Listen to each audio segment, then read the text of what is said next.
নিয়ে আর ধোঁয়াশা রাখেনি পাকিস্তান।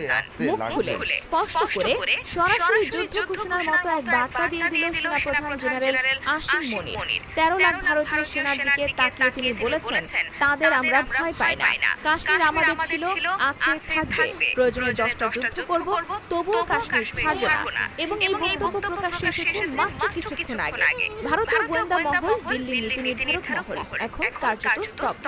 কারণ এটা আর পুরনো কোনো রুটিন বিবৃতি নয়, এটা বাস্তব যুদ্ধের আগমনী সংকেত। পাকিস্তান সেনাপ্রধান স্পষ্ট জানিয়ে দিয়েছেন, কাশ্মীর তাদের ঘাড়ের শিরা।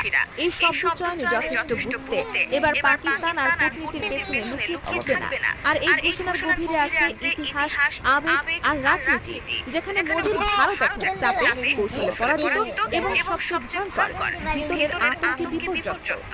জেনারেল মনির বলেন, পাকিস্তান ও ভারত কখনো এক জাতি ছিল না। এদের ধর্ম, সংস্কৃতি, রাজনীতি